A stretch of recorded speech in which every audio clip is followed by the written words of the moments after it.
Welcome to another Women of Power Hour. I am Laura Topper, and I'm very, very excited today to be here with the wonderful guest that we have, who is sharing her idea of power. What does power mean?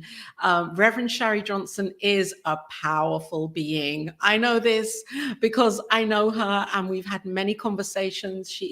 I consider her a friend and a mentor and an incredible minister and spiritual leader and teacher who is bringing forth new thought into the world with her idea of how we can change our lives by really, really tapping into the love and the joy and the beauty and the prosperity that's already here. So Reverend Sharri is somebody who I feel really follows her heart and her intuition and is guided and takes those steps.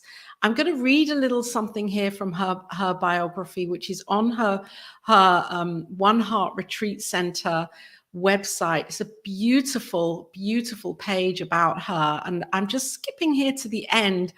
And this piece here, after a great deal of prayer, Reverend Sharri sold the 12-acre house, which with beds and buildings, and moved most of her ministry online. She has had a retreat center, a physical center that she was turning into an online ministry. And with her library of metaphysical books, over 1,000 books, she relocated. And she has completely, over the last 4.5 years, turned her life around, brought her interest and her love of ministering, of spirituality, understanding what spirituality means and sharing it with the world, to the world with radio programs. No, not yet a radio program, a broadcasting program here on New Thought Media Network, Global Focus Today. And she's starting a radio program, and she's a blogger as well. Oh, Reverend Sharri is a content creator, and I have to bring her on. I'm just clicking here. You are a content creator, and I love it because I see your blogs online, and what you're doing and what you're achieving is amazing. Welcome, Reverend Sharri, to the Women of Power Hour. Thank you so much for inviting me. I'm so excited to be here. It's wonderful that you're here, and I know you've had a move in the last year, and you've reorganized yourself, and you have this incredible library that we were just talking about of metaphysical books, and you're really excited about sharing this library with the world. And we'll talk about that a little later, because I'm interested in hearing more about that and sharing more about this. What I'm interested in, though, is this idea of power. You know, in 2019, 18, 17, when we were performing at a conference here in the UK, Reverend Edwin Gaines got up on the stage and she said, I'm Reverend Edwin Gaines, and I'm a woman of power. And the silence, I mean, you could have heard a pin drop. And I realized, yes, you are a woman of power, and we're each women of power. Or we each can tap into that divine feminine, whatever gender we associate with and identify with. What does it mean for you, Reverend Sharri, the idea of power? I love Edwin Gaines. She is just one of the coolest people I've ever met. Cool. And it's the previous century, when I actually got to meet her. I love to say that. I did this in the previous century. Previous century, I love that. What being a woman of power means to me is being someone who is conscious that the body's not who I am. The body's who I am moves around and interacts with the world, but the body's not who I am. And who I am is an expression of infinite wisdom, infinite intelligence, infinite creativity, infinite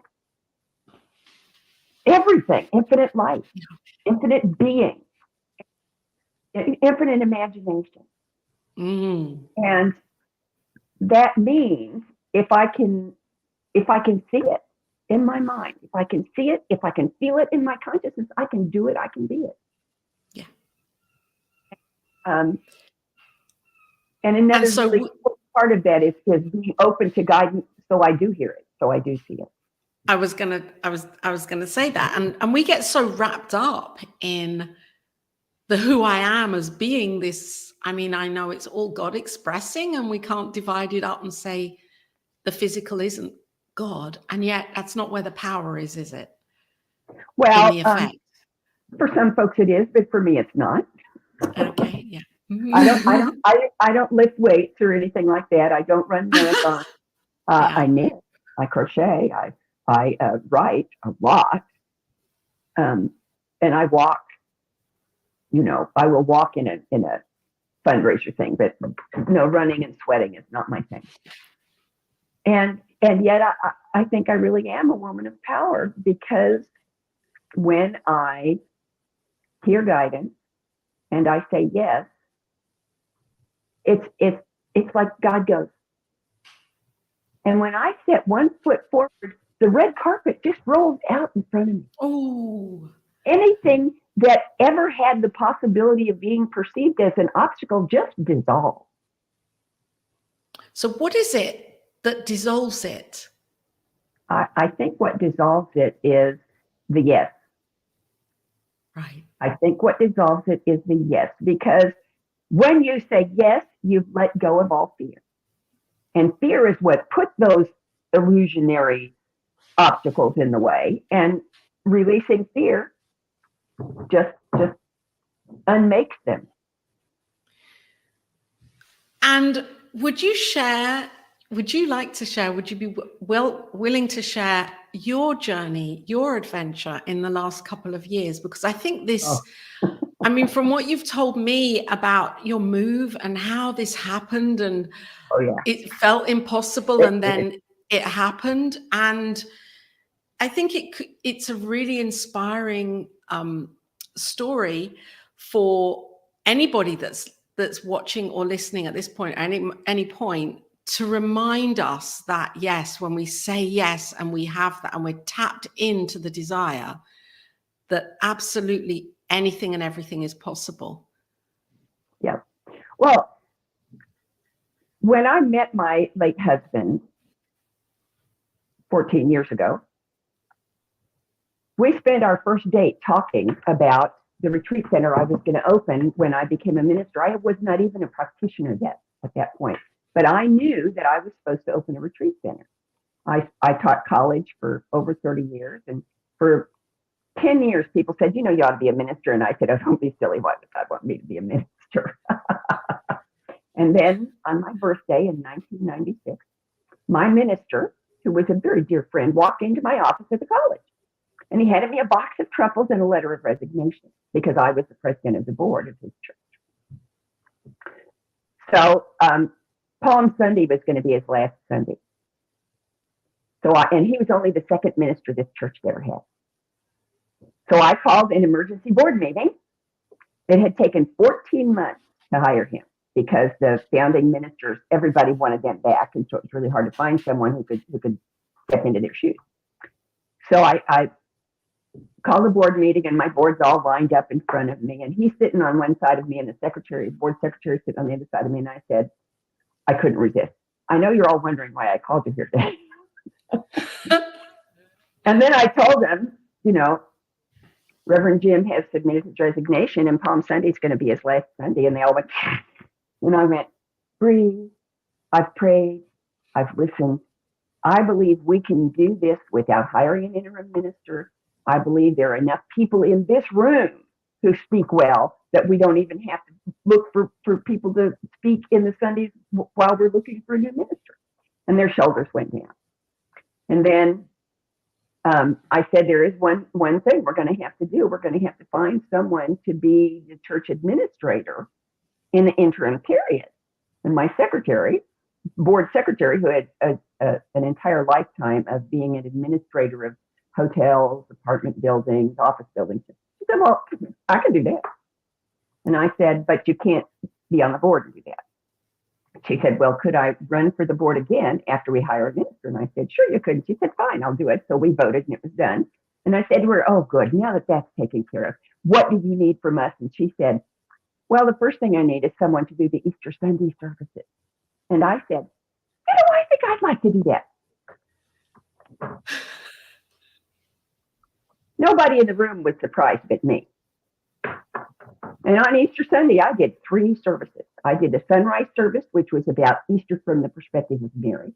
And then I did the 9 o'clock service and the 10:30 service. And then after those, which was the Easter story according to Matthew, Mark, Luke, and John, because the first 3 copied off each other, and John was the metaphysician of the group. After that was all over, we had another thing I had started when I got there, which I called an orphan's luncheon, because I lived 1,000 miles from my family. Oh. And I wasn't the only one. So the church would buy the entree, and then everybody would bring 5 dishes and desserts, and we would have a family dinner there at the church. So we were doing that. And one of my favorite people in the world comes about to hear on me, about that big around, little tiny Barbie doll person, walks up and she looks up at me and she says, Sharri, when are you going to get off the stick and go to seminary? And I said, Liz, when God calls me so loudly, I can't possibly miss the message. And I think I've shut her up right. She looks back at me and she says, did it ever occur to you God could be using my voice? Whack. The next day I started taking classes. Okay. And I got all set to go to ministerial school at Unity Village and realized it wasn't where I was supposed to be. Okay. So I prayed and I listened. And I ended up discovering science of mind and starting at the beginning again. And from that was 2009. So up to 2017, becoming a practitioner, becoming a minister, doing all of that stuff. And in the meantime, and right before that, getting married. And the whole time, my husband and I were planning for this retreat center, because I had sat down for guidance and I said, okay, God, here's the thing. A lot of my really important prayers start that way. That I know you want me to be a minister because you chased me for 10 years. And for 10 years I ran. And finally I said yes because I knew you were going to keep chasing me until I did say yes. And I really mean the yes, but I don't see me as a pulpit minister. What exactly do you want me to do?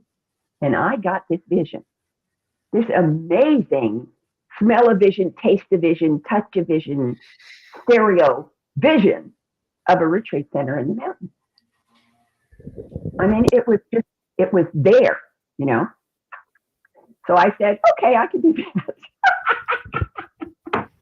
And so my husband, while I'm studying in my office, he's in his office looking on the internet, looking for a retreat center for us to buy.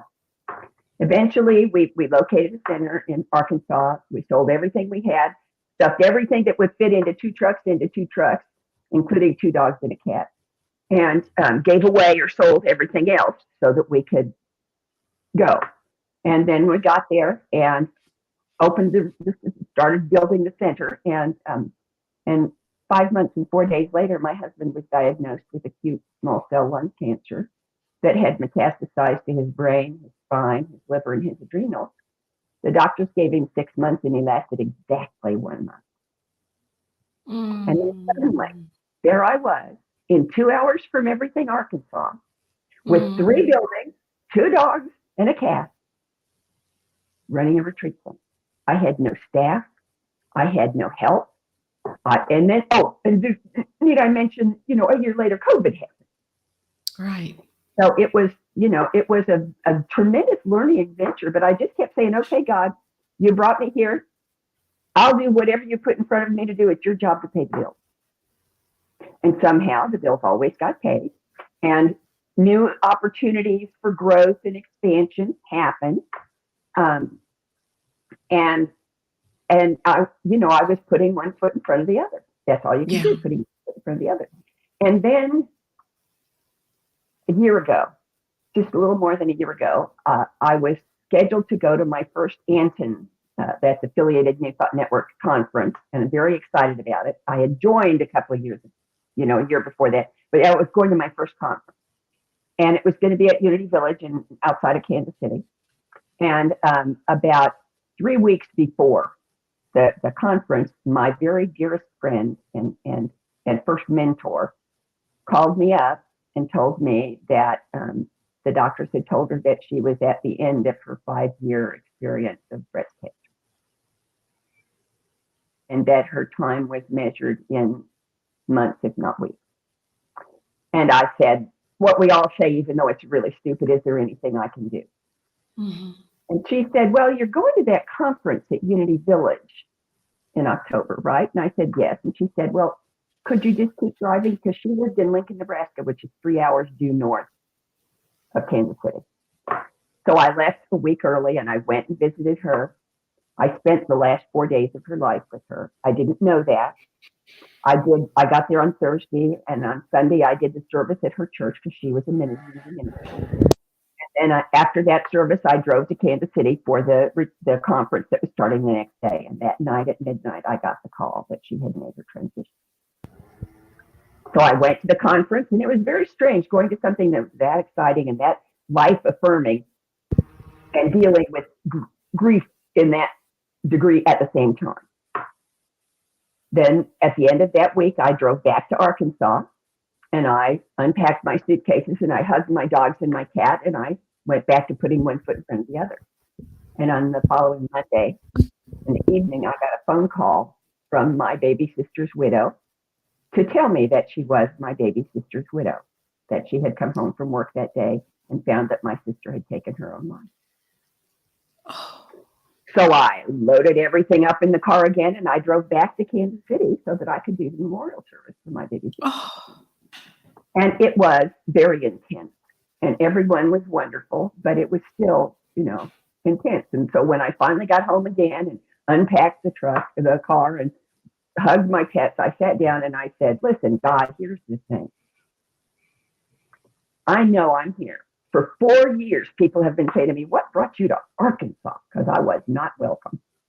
And I said the same thing every time. God brought me here. Why do you stay? Because this is the place where I can do the most good, where I can raise the most consciousness, where I can be the most me that I can be, where I can express the most God that I can express. And that is all still true. I will stay here and do everything you put in front of me to do for as long as you want me to do it. But if I could go home and still be able to serve you, I would really appreciate that. And then I let it go. Because I had said everything there was to say, and I just let it go. Well, that was the middle of November. And on Christmas Adams, that's the day before Christmas Eve, because Adam came before Eve, my nearest neighbor, who was the county librarian, lived 3/4 of a mile down the road from me, called me up and said basically, Sharri, you're never going to make a go of that retreat center. Nobody wants you here. You're unwelcome. You're unpopular. Why don't you sell me your retreat center so I can have it as a retirement home, and then you can go someplace where you're welcome and start over. And I said to her, God brought me here, and I will stay here doing what God wants me to do until God tells me to leave. And she said, would you at least think about it? And I said, sure, fine. And I hung up the phone and cried myself to sleep. The next morning, I called one of my prayer partners who lives in Florida, and I started whining and moaning and whimpering. And she said, back up the bus. And I said, excuse me? She said, you know that story about the old man in the Ozarks on his front porch with the flood? And I said, yeah. And she said, well, this sure looks like a rowboat to me. And I went, oh. And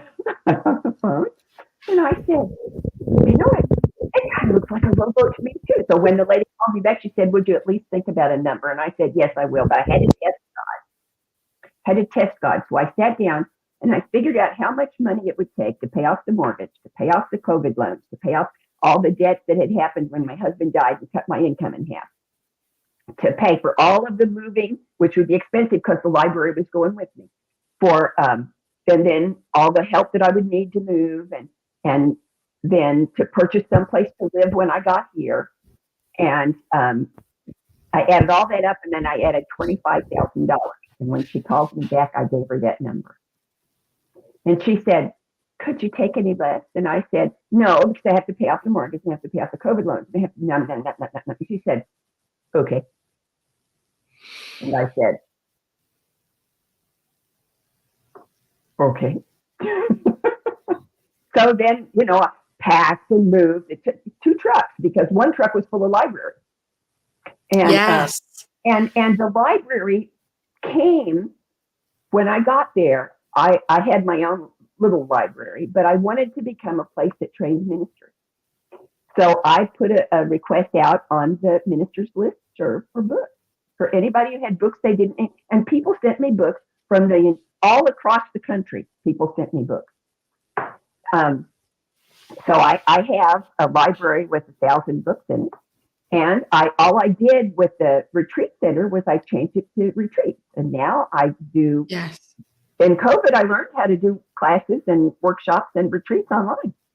You know, you can do that with videos. And, or I will go to people to their center and do a retreat for them.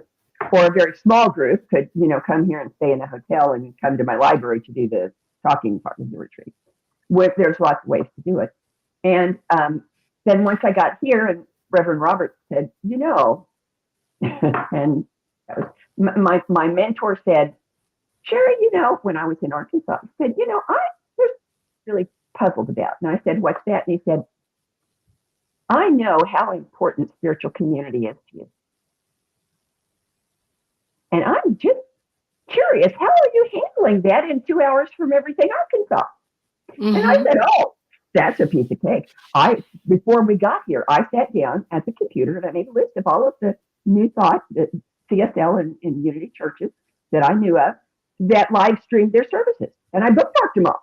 And every Saturday, my husband and I would sit down and decide where we wanted to go to church on Sunday. And then we'd come over to my office where there's a big screen on the computer and we'd go to church. And he said, well, there could be some other people who need that information. We didn't. This is November before COVID started. So inside a week, I had the Spirit Online directory as part of my website. Yes. The front page has 57 centers New Thought churches that live stream their services, and they have a link. All you have to do is click on the link, and they're sorted by time zone. So you can find them easily. And you just click on the link, and you're at the service. I'm here. I'm showing it. Oh, you're there. Yes, there it is. Look at that. I'm here. This is your website, and I love the way you've. Yeah, Pacific. We need a UK. We need a UK one on there. I don't have one. You send me a UK one, and I'll make another time zone. You bet. Yes, because there are. If you look at the let's see, where is it? I can't remember if it's the International Day of Peace or if it's the World Healing Peace Ministry, but one of them has a European time zone column because we had people in Europe and in Africa and in Australia who I think it was the World Peace Healing Meditation on December 31st. That's where it was. But anyway, yeah, we can do that. And the thing about the Spirit Online directory is it doesn't cost. I foot the bill. Nobody pays anything to be listed. There are pages for practitioner services, for meditations, classes that are short-term, classes that are ongoing, gatherings. There's a page for blogs, and I even have a page of video uplifts that are little 2 to 3 minute videos that I made just because you might need a little uplift and you can click there and watch it and feel better. I see. So once you're in the directory, there are separate pages here. It's like going into another website. Yeah, it is. The directory is a separate section of my personal, my ministerial website. And you see, what I really love about this is the way that you have taken what might look like a really, really unfixable or unchangeable situation.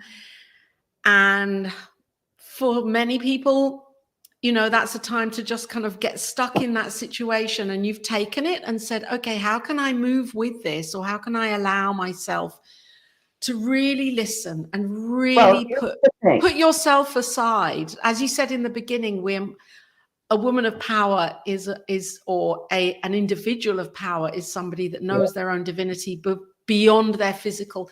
So it's like you're walking the talk here. Well, that's walking your talk. And when my children were little, there was a claymation special on here at Christmas time that was the story of Kris Kringle and the Frost King. And the Frost King was trapped in his castle because he was afraid to go out. And Kris Kringle said, well, all you have to do is put one foot in front of the other. And soon you'll be walking out the door. You know, put one foot in front of the other. And then you'll be walking across the floor. You'll be walking out the door, you know, and of course, Kris Kringle and the Frost King made Christmas happen. And then at Easter, there was one with Iron Tail and Peter Cottontail, and they were in a battle to find out, a contest to see who could be the Easter Bunny. And because all of the chickens in Magic Land had started laying these weird eggs that had polka dots and flowers and stripes and stuff on them. And so they had to get rid of them. And so they were traveling through time to get rid of the weird eggs. And Peter Rabbit was riding in a little magic flivver, you know, with a fringe on top. And he was accompanied by a little French caterpillar with a beret, who was his mechanic. And whenever the little flivver would break down, the little mechanic would get out and he'd put the lid up and he'd dig in there and he'd go, and he would sing while he was working. Then you can't get it all together, improvise, improvise, improvise. Then you can't get it all together, improvise. Well, that's what a woman of power does. If she can't get it all together, she improvises. And you know what? Edwin Gaines, when she was saying that about herself and describing her story, and she went into the story and talked about a friend of hers who gave a business card away, and on that business card was her name with the letters after it, capital letters, MSU. And people would say to her friend, what does that mean? Where did you get that degree? What degree is that? Is it a bachelor's? Is it a master's? She said, no, it stands for make stuff up. I have a friend who's a musician here, a New Thought musician. His name is Greg Camblin, and he wrote a song, and he has it on his business card called Greg Camblin NCW. No credentials whatsoever. Those two would go together really beautifully. Perfectly. Yeah. Yeah, I think improvising. That's such a great word. I love it. Oh, it's a matter of perspective, because it's how you look at things that determines what you see. And where somebody else might see a pile of rocks, I see a fireplace. You know, where somebody else might see disaster, I see potential. And that's what power is about. It's about determining how you're going to perceive things so that you can guarantee the highest possible result. Yes. And then from there, I mean, it's not ignoring the grief and the sadness. I mean, to be in that place of power means honoring it and doing whatever we need to do to be with the emotions and to accept them and to feel them. Well, and that lets you go. It's the 23rd Psalm. Yea, though I walk through the valley of the shadow of death, I don't camp out, buy property, build a house, and pay taxes. I just keep putting one foot in front of the other. I allow the experience to be, and eventually I come out on the other side. And what one of my favorite actresses, Helen Hayes, said, if what doesn't kill us makes us stronger. Absolutely. And that's physically, mentally, and emotionally. So this is spiritual practice. This is spiritual practice. This is aligning with that higher power and living as that higher power would have us live. And you know, for a lot of years, for probably 30, 35 years, I thought that I couldn't hear that guidance. And it's real hard to align with something you can't hear. And then something happened, and I realized that I had been hearing it all along. But it sounds just like my voice.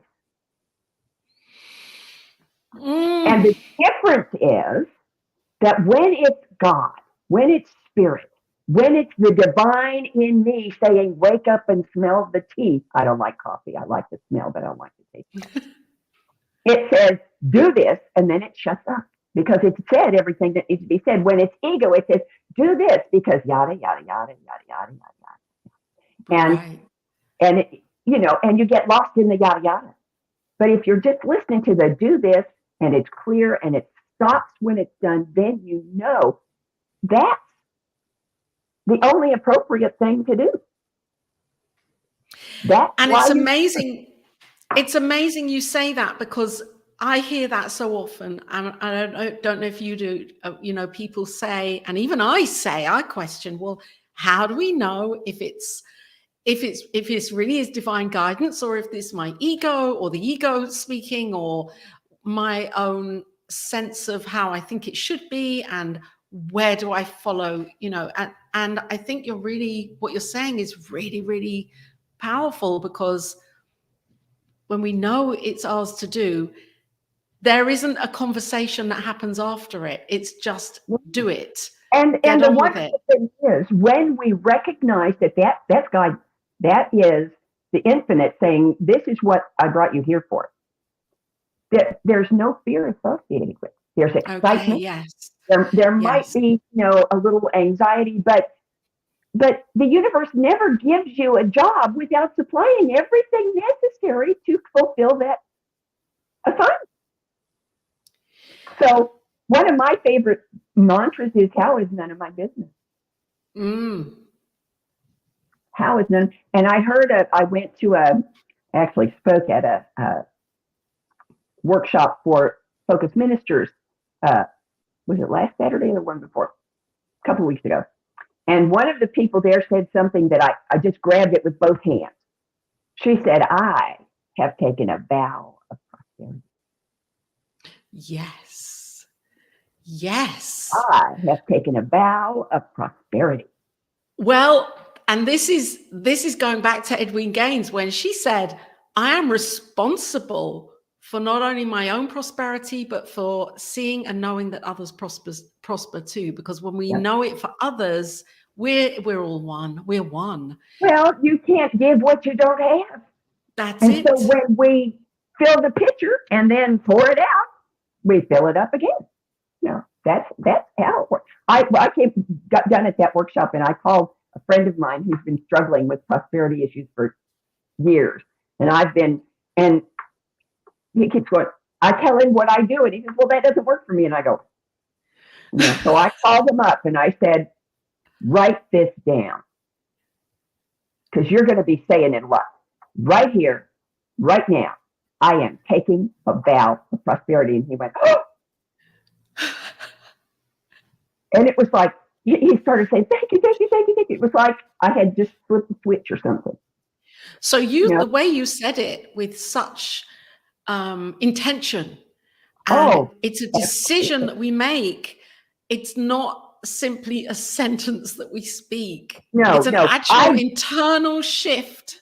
I do not make affirmations. I confirm the truth I know.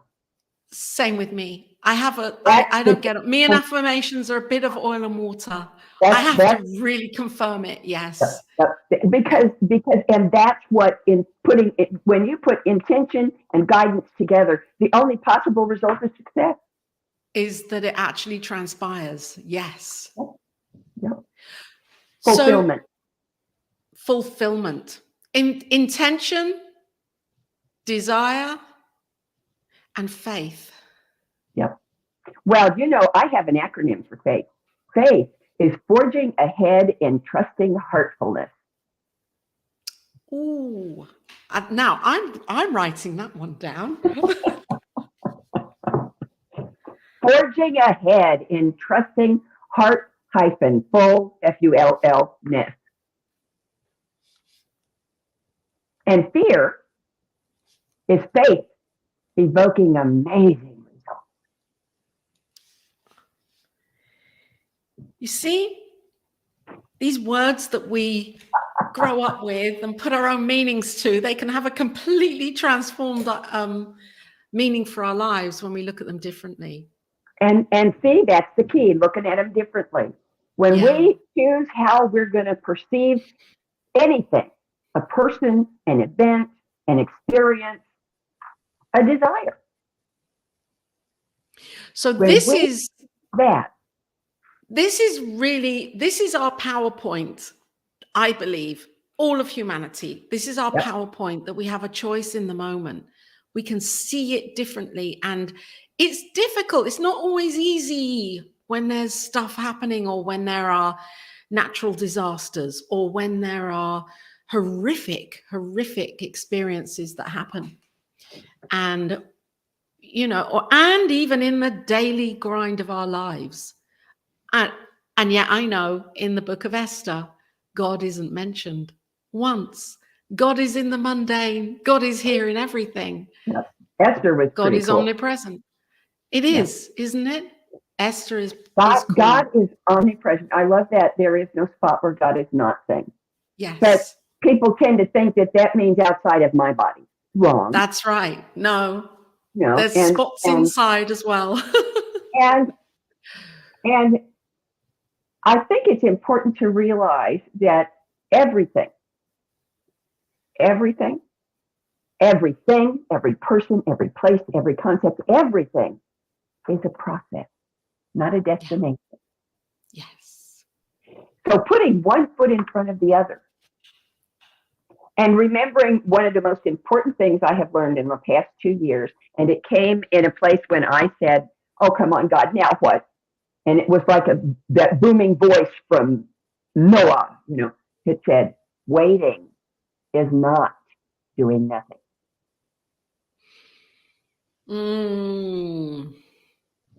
So one foot in front of the other, and waiting is not doing nothing. You can accomplish anything. You see, the journey is the learning, isn't it? It's where we grow. It's where we expand and open to new ideas, and then allow in new opportunities and possibilities. If it all happened within 10 minutes of desiring it or having the vision of it, we wouldn't grow. We wouldn't be ready. And I love the metaphor of life as an upward spiral. But yes. People think of it as going like a Christmas tree, narrower and narrower. No, you start at the narrow part and it gets bigger and bigger and bigger and bigger, so that eventually I'm spiraling infinity. Yes. And we see you say, I keep doing that. Well, first of all, you can't keep doing it, because doing it the first time changed you. Yes. And whatever it was changed also. So we encounter experiences repeatedly until we've learned everything there is for us to learn out of them. And it looks similar, but it never looks exactly the same, because it was changed by the encounter the last time. And eventually, when we encounter it, we're looking down. That's the thing. The challenge is down here in the finished up, no longer part of my experience pile. So when we look back down, or we look back at what's happened over the years, we can see that we would handle the same situation now differently to how we would then. Yeah, but it wouldn't be the same situation, because we aren't the same. We have changed, and it's, yes. So the thing is, and Unity minister who just retired for the second time, and I think I mean a CSL minister who just retired for the second time, and I think it took this time. Chris Michaels was the first, my first minister, CSL minister, and he said the world would be a much more peaceful, happier place, and we would be much more peaceful, happier people if we could keep one truth in the front of our mind. And that truth is that every single person in every single moment is doing the very best they can do with the wisdom they possess at that moment. It may not be good enough to suit you. It may not be as good as you could do, but it's the very best they can do in that moment. And that's true of ourselves. Not just the people around us, it's true of everyone. And can you imagine what a world we would live in if everybody had that philosophy? Well, we would be living in a world where empathy and compassion and patience and acceptance and acknowledgement for each other, for ourselves, for each other, would be the norm. And oneness. Yes. There would be no such thing as hunger or discord. There would be no such thing as hunger or discord. because we would care so much that we would do something about it. Yeah. And I know that many people are doing so much in Yeah. right now. Well, I mean, and every one of us is doing everything we can do. we can. And And it's Mother Teresa said, if you can't feed 100 people, feed one. yes. Just find one person and help that person. And you've done what was yours to do in that moment, you know. And I think that we want to be able to wave a magic wand and have everything that we perceive as not how it should be fixed. It's not how the universe works. Evolution is the only absolute in the universe. Yes. Everything is always changing. So when we work with that and we come from power, not force, when we are when we're living in and as grace, when we're working with the spiritual laws and with the principles and the law, I should say, not the laws, the one law and love, then our lives are easier because we're not having to try and make something happen. And the facts that we're in, the circumstances that we're in, have not changed at all. No. The easier, the calm, the comfort, the presence with a capital P is coming from inside. It's not something that got added on. It's something that got unleashed from within. Yes. And we can all tap into this. We can all tap into this. And even in that moment of seeming despair, by just closing our eyes and taking a breath and being in that present moment. That's where we found our as Louise Hay called it, our point of power in the now, in the present moment. In the present moment. And I remind myself that the present moment is the only moment that God knows. It's the only moment. And our mind wants to go off. It's the only moment there is. And it's such a sense of, I want to say peace, but peace is not a big enough word. No. Experiencing the present is stepping outside of time and space and circumstance and ego and taking a little sip of eternity. I think if I could call it a word and it not have a religious connotation, I would call it heaven. Oh, the problem with that word is that bliss place. A bliss place. Yeah. That's a better bliss choice. Place. And you know, in the Eastern traditions where they talk about the different bodies that we have, the outermost body is the bliss body. Yes. That's the body where we experience the truth, that there is no place where I stop and God starts, and there is no place where God stops and I start. Yes. And that is oneness, knowing this. That is oneness, knowing. So cool. We're here with Reverend Sharri Johnson having an incredible conversation here about power. Wow, it's kind of really opening up my heart to this idea. I know this, of course. I mean, I don't mean of course. I know it, of course, intellectually, and we can all know it intellectually on one level, and then to hear it from a master teacher who comes on and shares in this way. It's so beautiful. I'm so grateful that you're here, Reverend Sharri. Oh, thank sharing you. Your experience. And there's one thing I'd love. I was just going to say that what I thought of when you said power is grace, because the best description I ever had of grace is that grace is not something you earn. Yes. Grace is something that is flowing at all times, and what we have to do is open up and allow it to flow. It's like electricity. The lights don't do anything until somebody flips the switch. Yes. And lets the electricity flow, and then we have light. And that's what grace is to me. Grace is universal, divine electricity.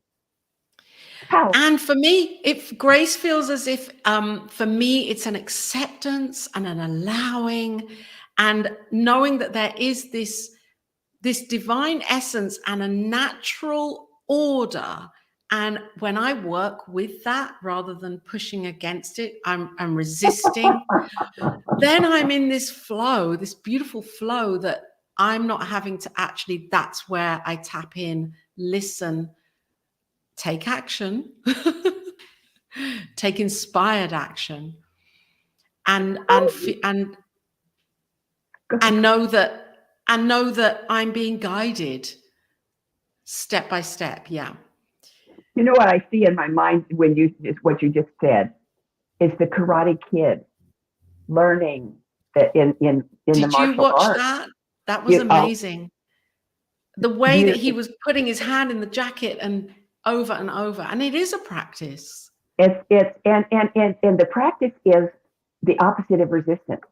The whole essence of every martial art is being in the flow, and letting resistance be flow through instead of be the stuff thing that blocks you. Let it block the person who is the event or whatever it is that the martial art is being exercised towards. And I just love that. I've studied Tai Chi until I got a new knee, and then moved away, because it's a martial art, but it's moving meditation. You know, it's all flow. Every single movement is flow, flow, flow, and that is not considered a religious or spiritual word. But for me, flow is the most important one there is, because if you can't flow, you're stopped up, you're blocked, you're stagnated. Yeah, and we can block that flow for We ourselves can very easily.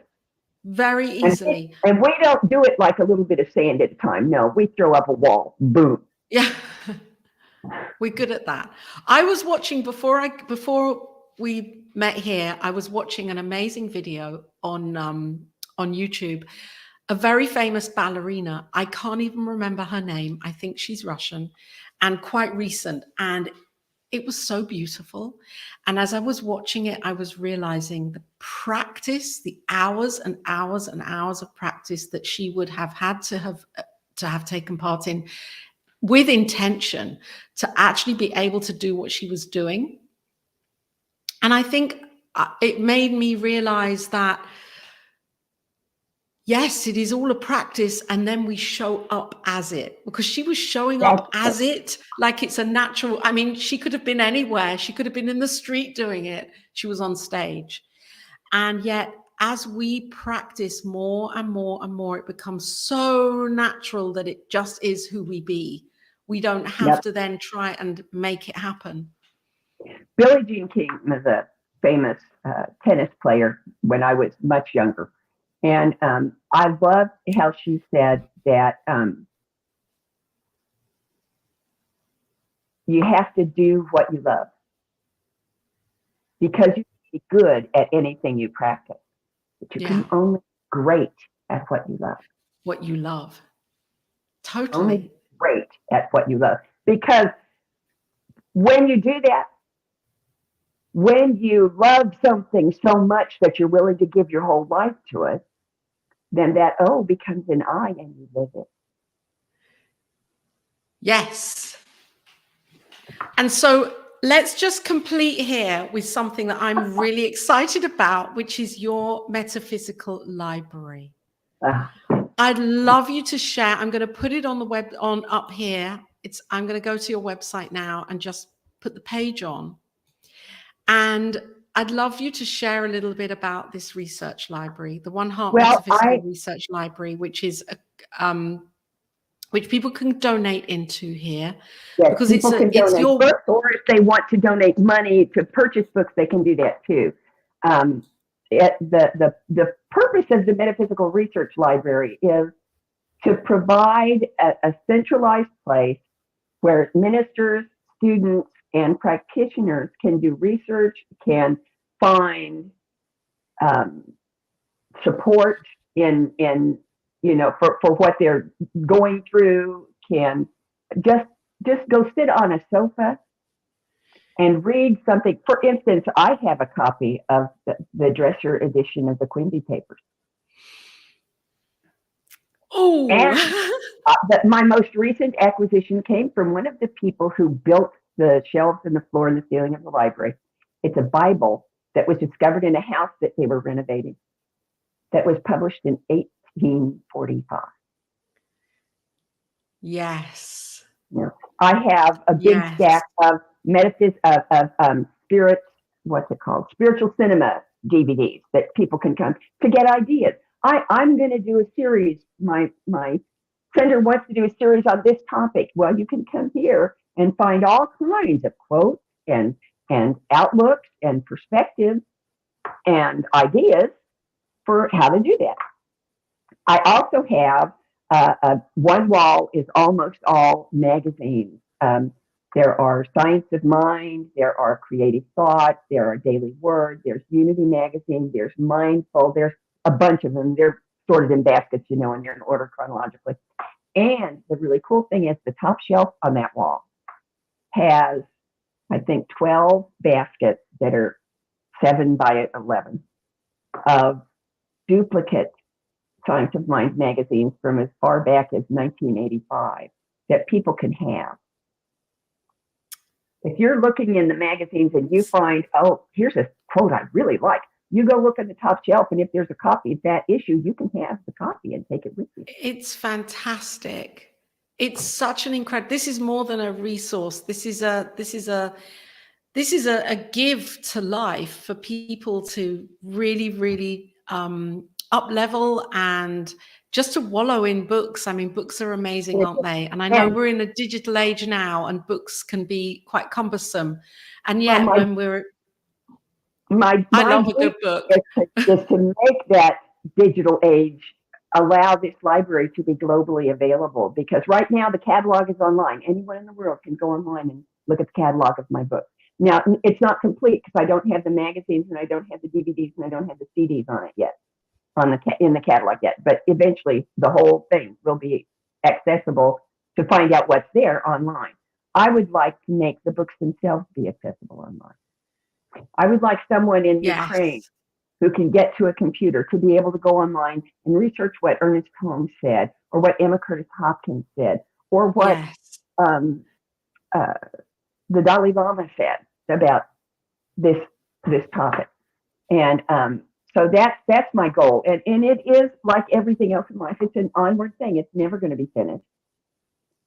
It's never going to be finished. I was at a workshop, and they asked me to make a statement, to claim the truth of it. And so what I said 10 years from now, what I said was, I just received a notice that an international organization is going to fund the building, the creation of a building to hold this library, which is outgrowing this room. Oh, I love it. But, and I know staff and everything. And I know it's going to happen. I don't know when. I know it's going to happen, because it's like your retreat center has alchemized into a metaphysical research center. Yeah. And I'm excited to see the future kind of, there is no outline, but I'm just excited to see where that's going to go. Because the evolution is ongoing, and it's just going to be stunning. And what I'm really hearing from you is to plant the seed and to enjoy it, take one step at a time, and then allow spirit, love, life, whatever we call it, to absolutely guide us step by step, and don't attach to the outcome, because it will be even more beautiful than we ever thought it could ever be. Not only that, but to be absolutely 100% present every moment of the experience, not looking in the future, thinking we're going to be happy then, but to be right now in this moment as completely present, as 100% joy, as filled with love and life and imagination and creativity, every single second, every step in front of a step in front of a step. I don't know what it's eventually going to be, because it's never going to be, it's never going to be officially done being. It's always going to be expanding. It's always going to be evolving. So I'm not going to waste any time trying to put limits on what it can look like. Absolutely. Oh, thank you so much for being here, Reverend Sharri, and for really inspiring me. And I'm affirming that the viewers are inspired by you and what you're doing in the world. And if anybody would like to contact you, One Heart Retreat Center is a good place, isn't it? Yes, you also have a Facebook page. I do. I have and a personal YouTube. one, and I have a One Heart Retreat Center one. I have a YouTube channel. Yeah. But the website, there's all kinds of cool stuff on the website. Have a good look at the website and reach out to Reverend Sharri to find out more about everything that she's doing, and the classes and the workshops, and her show on New Thought Media Network, Global Focus Today, which is exciting, inviting on ministers and leaders who have focus ministries around the world. So, Reverend Sharri, you are a woman of power. I am. You